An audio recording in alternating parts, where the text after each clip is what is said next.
Shalom saudara terkasih, kita bertemu kembali dalam acara ibadah pencurahan Roh Kudus. Mari kita bersama-sama persiapkan hati kita persiapkan hidup kita. Mari bersama-sama kita mau berdoa kepada Tuhan. Kami bersyukur Tuhan, kami bersyukur buat hari ini, kami bersyukur buat saat ini, kami bersyukur buat penyertaan Tuhan atas kehidupan kami. Mari Tuhan, kami rindukan Engkau melawat tiap-tiap kami. Kami rindukan Engkau melawat seluruh jemaat-Mu yang melihat acara streaming ini maupun kami semua yang ada di sini Tuhan. Jamah kami dengan Roh Kudus-Mu. Penuhi kehidupan kami dengan kuat kuasa Roh Kudus-Mu. Biarlah hidup kami boleh menjadi berkat dimanapun Tuhan boleh tempatkan kami. Baik di tengah-tengah keluarga kami, di tengah-tengah pelayanan kami, di tengah keluarga, bahkan di masyarakat tempat kami tinggal, semuanya Tuhan. Hidup kami boleh mencerminkan bahwa Yesus ada, Engkau ada bersama-sama dengan kami. Biarlah pelayanan kami pagi hari ini boleh menjadi berkat bagi setiap jemaat-Mu yang melihat Tuhan. Di dalam nama Tuhan Yesus kami berdoa dan mengucap syukur. Haleluya. Amin.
Bermasmur bagi namanya yang kudus. Haleluya.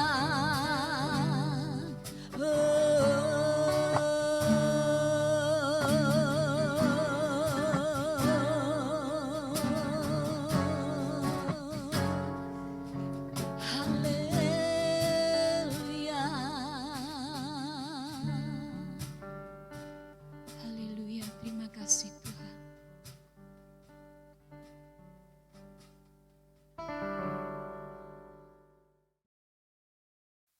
Shalom. Senang sekali boleh berjumpa kembali dengan jemaat yang dikasihi oleh Tuhan Yesus. Kita akan lanjutkan kembali dengan tema yang sama, menantikan kuasa Roh Kudus dicurahkan setelah Yesus naik ke sorga.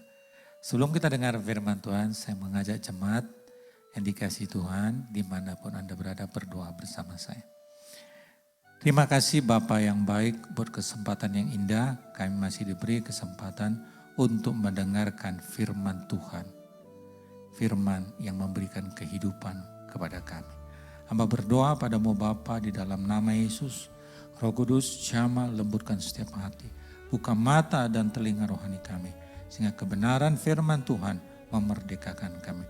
Urapi firman-Mu dengan kuat kuasa Roh-Mu yang kudus. Hanya dalam nama Yesus hamba sudah berdoa dan bersyukur. Haleluya. Amin. Jemaat yang dikasihi oleh Tuhan Yesus, temanya hari ini, setelah kita menerima kuasa, apa yang kita lakukan? Kita akan baca Kisah Para Rasul 1 ayat 8 kembali. Tetapi kamu akan menerima kuasa kalau Roh Kudus turun ke atas kamu. Lalu di dalam Injil Lukas 10 ayat 19 dikatakan, sesungguhnya aku telah memberikan kuasa kepada kamu untuk menginjak ular dan kalajengking dan kuasa untuk menahan kekuatan musuh sehingga tidak ada yang akan membahayakan kamu. Saudara yang dikasihi oleh Tuhan Yesus, kita terima kuasa, terima Roh Kudus, kita terima kuasa dari tempat yang maha tinggi. Dan di dalam Injil Lukas 10:19, Tuhan Yesus mengatakan, kita diberi kuasa menginjak ular dan kalajengking dan kuasa untuk menahan kekuatan musuh. Sehingga, perhatikan baik-baik, sehingga tidak ada yang akan membahayakan kamu. Ada banyak orang sekarang ini khawatir, takut dengan adanya pandemi COVID-19. Tapi kalau kita punya firman Tuhan, kalau kita sudah dipenuhi oleh kuasa Roh Kudus, kita lihat apa yang firman Tuhan bilang. Firman Tuhan mengatakan, sehingga tidak ada yang akan membahayakan kamu. Ini jaminannya. Ini firman Tuhan, perkataan Allah sendiri. Tinggal sekarang kita lebih mau percaya apa yang Tuhan Allah, pencipta langit, bumi, laut, segala isinya, itu yang kita percayai perkataannya, atau apa yang dunia katakan. Atau apa yang kita lihat dengan mata jasmani kita ini. Saudara yang dikasihi oleh Tuhan Yesus, masalah mati dan hidup itu sepenuhnya ada di dalam tangan Tuhan. Tetapi kalau kita sudah menerima Yesus sebagai Tuhan dan Juru Selamat kita, sebagaimana dijamin dalam Yohanes 3:16, kita memperoleh hidup yang kekal, maka kematian itu bukan lagi sesuatu yang menakutkan. Kapanpun kematian itu menjemput orang percaya, bukan lagi sesuatu yang menakutkan. Karena apa? Jaminannya pulang ke rumah Bapa di sorga, saudara. Jadi kalau kita tahu firman Tuhan, kita nggak perlu takut. Karena Yesus mengatakan tidak ada yang membahayakan kamu. Dan kalaupun saudara hari ini sudah waktunya Tuhan panggil, saudara aman. Saudara pulang ke rumah Bapa di surga. Tapi selama saudara hidup, saudara tidak dikejar-kejar ketakutan dan kekhawatiran. Karena saudara pegang janji Tuhan yang mengatakan tidak ada yang akan membahayakan kamu. Saudara yang dikasihi oleh Tuhan Yesus.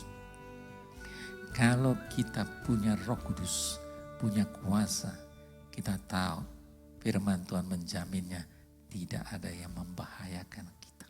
Karena firman Tuhan mengatakan di dalam kitab Zakaria, bahwa kita ini seperti biji matanya Tuhan Coba saudara bayangkan, biji matanya Tuhan begitu sangat berharganya. Saudara punya mata, untuk melindungi mata kita ini Tuhan berikan ada bulu mata, ada alis mata supaya enggak masuk debu saudara. Karena berharga, karena kalau masuk debu kita enggak akan bisa ngelihat, terganggu penglihatan kita. Tuhan sangat menjaga, melindungi mata kita, maka diberikan bulu mata dan alis. Demikian juga dalam kehidupan kita sehari-hari. Kita ini orang percaya, biji matanya Tuhan. Kita ini dijaga, dilindungi, dipelihara oleh Tuhan. Jadi saudara nggak perlu takut. Untuk memahami arti memiliki kuasa, ada dua hal yang perlu kita miliki. Yang pertama, telinga yang mendengar. Matius 11 ayat 15 mengatakan, siapa bertelinga hendaklah ia mendengar. Saudara, kita punya telinga. Firman Tuhan bilang, siapa bertelinga hendaklah ia mendengar.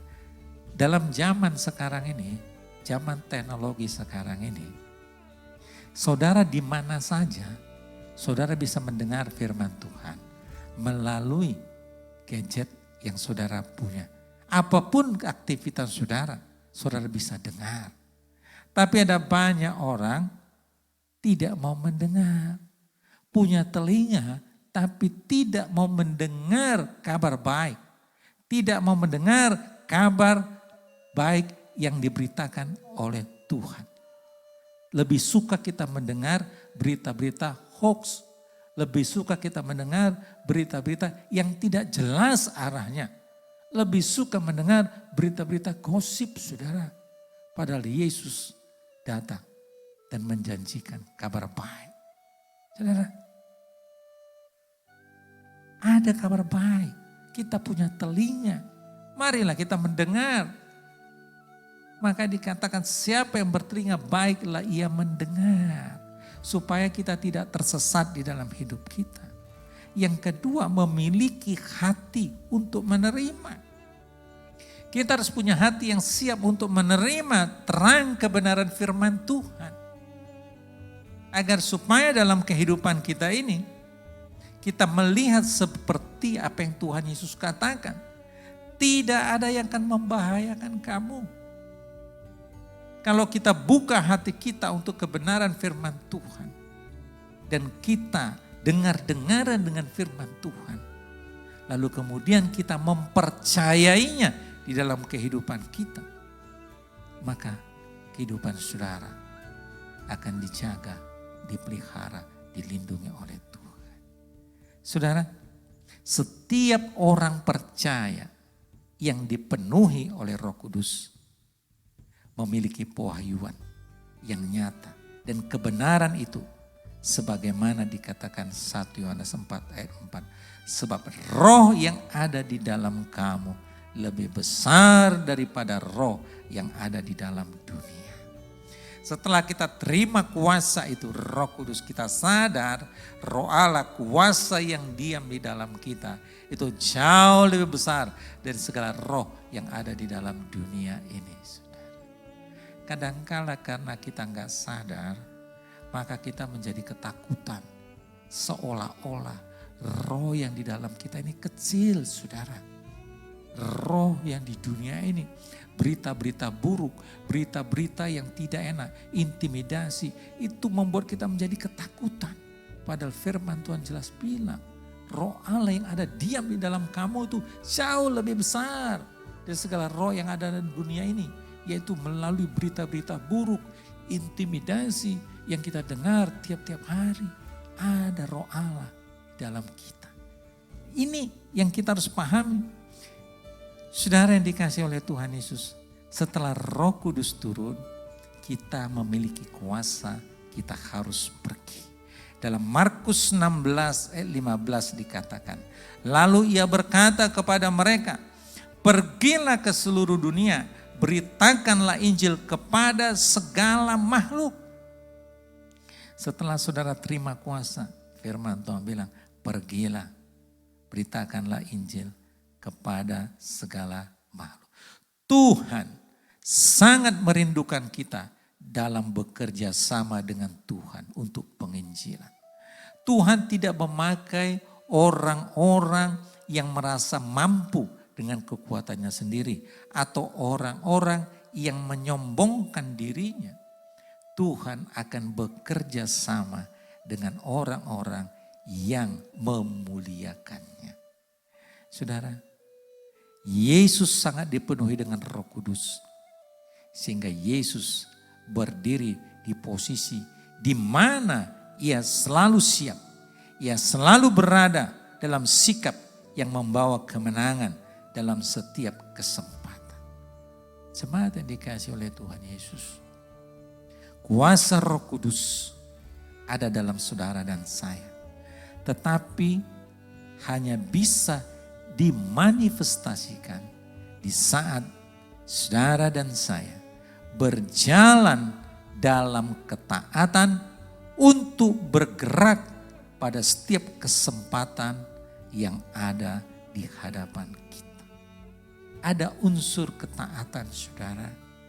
Yang namanya ketaatan itu adalah suatu peristiwa, suatu kejadian yang Tuhan minta kita untuk melakukannya dan kita belum tahu hasilnya nanti seperti apa.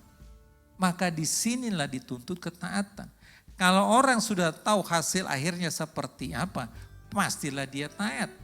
Karena dia sudah tahu nanti hasilnya seperti ini. Tapi ini kita belum tahu. Tapi yang diminta taat, lakukan. Kadangkala di sini ada banyak orang Kristen gagal karena bimbang dan ragu-ragu. Apa mungkin? Apa bisa? Dan sebagainya.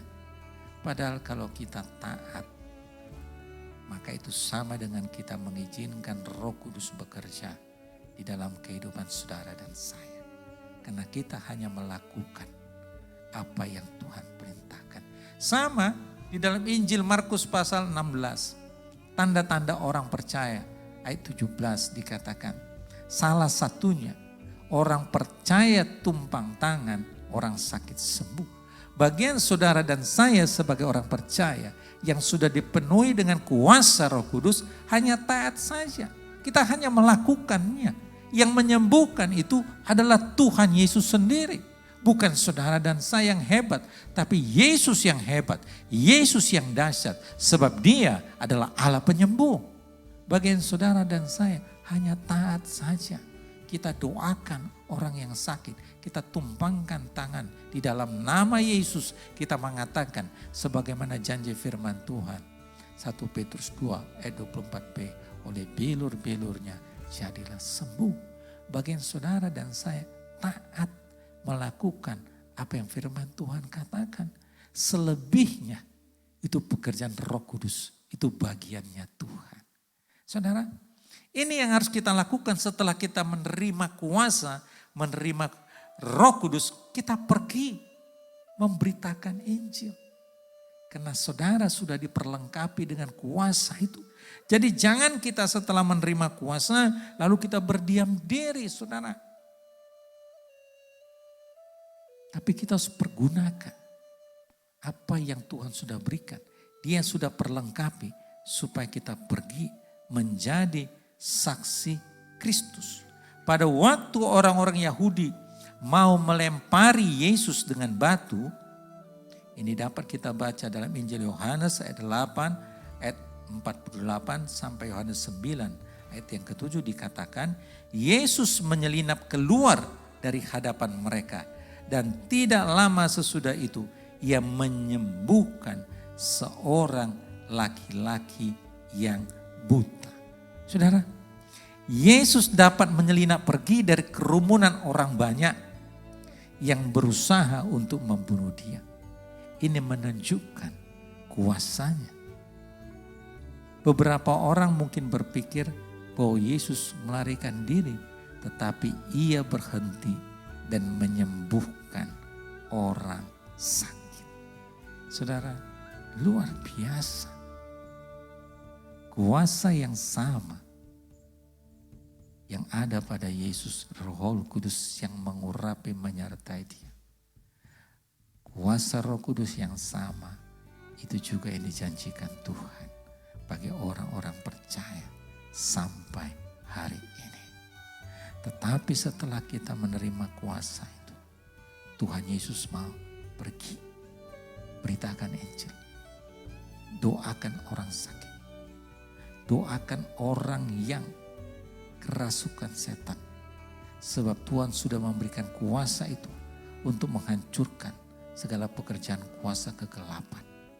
Dan itu ada di tangan kita sebagai orang percaya.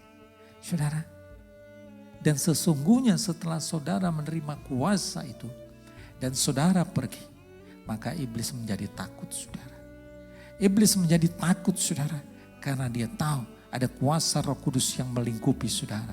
Ada kuasa Roh Kudus yang menyertai saudara.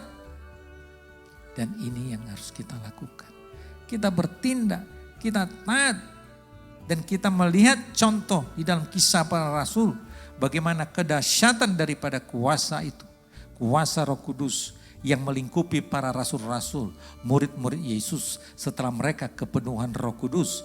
Di dalam kisah para rasul 3 ayat yang ke-6 dikatakan.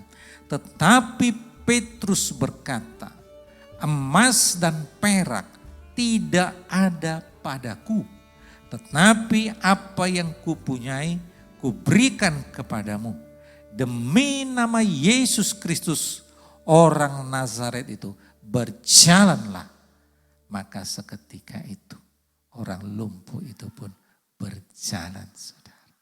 Kenapa Petrus bisa berani seperti itu? Padahal kita tahu Petrus pada waktu Yesus ditangkap, firman Tuhan mengatakan, sebelum ayam berkokok, dia sudah menyangkali mengenal Yesus 3 kali. Tetapi setelah Petrus mengalami janji Tuhan, dipenuhi Roh Kudus, dipenuhi kuasa, hidupnya menjadi berubah. Dia tidak lagi menjadi orang yang takut, tapi dia berani untuk pergi memberitakan Injil. Dan dia berkata, emas dan perak tidak ada padaku, tapi dalam nama Yesus Kristus orang Nazaret, berjalanlah. Maka orang lumpuh itu berjalan. Dan kita baca juga dalam kisah para rasul 2, setelah dia kepenuhan Roh Kudus, Petrus berdiri dan dia berkhotbah. Apa yang terjadi? 3.000 jiwa bertobat, percaya bahwa Yesus Kristus adalah Tuhan dan Juru Selamat. Ini terjadi setelah dia kepenuhan Roh Kudus, Petrus berubah, Petrus pergi menjadi saksi Kristus, menjadi pelaku firman Tuhan. Saudara, kalau hal ini bisa terjadi kepada Petrus, hal yang sama juga bisa terjadi kepada saudara dan saya. Sebab itu bukan karena kehebatan manusia, tapi semuanya karena kuasa Roh Kudus. Saudara, Tuhan mau setelah saudara mengalami kuasanya, setelah menerima kuasa Roh Kudus, Tuhan mau seperti Injil Markus 16 mengatakan, pergilah, beritakanlah Injil, jadikanlah semua bangsa muridku.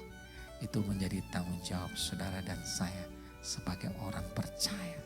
Orang-orang yang sudah dipenuhi dengan kuasa Roh Kudus. Kalau selama ini mungkin saudara merasa takut, mungkin saudara belum dipenuhi dengan kuasa Roh Kudus. Saudara butuh kuasa Roh Kudus. Seperti yang dialami oleh Petrus dan murid-muridnya yang lain. Seperti yang dialami oleh Paulus.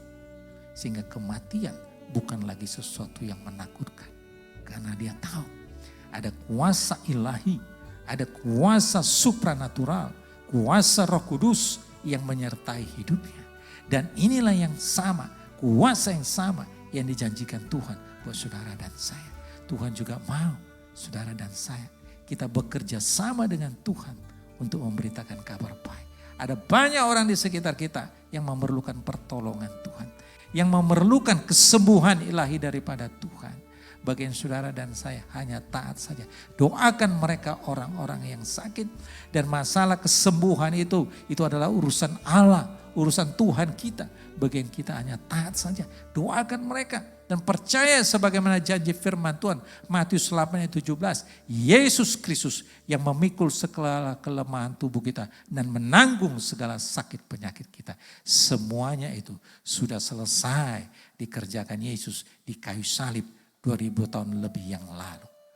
Dan sakit penyakit tidak berkuasa lagi bagi orang-orang percaya yang sudah ditebus oleh darah Yesus.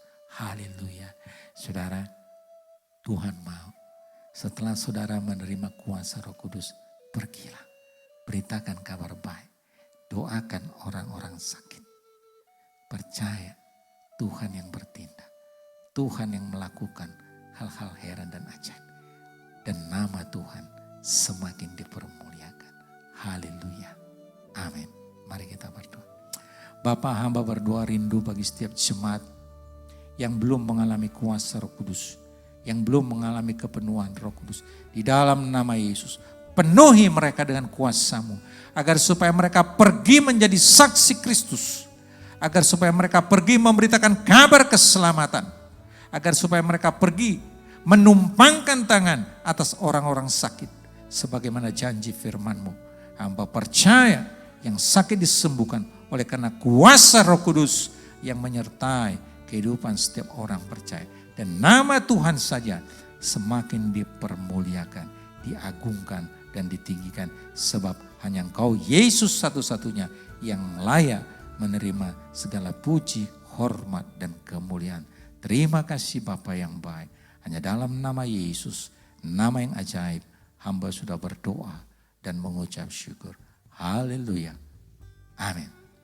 Puji Tuhan. Tuhan Yesus memberkati.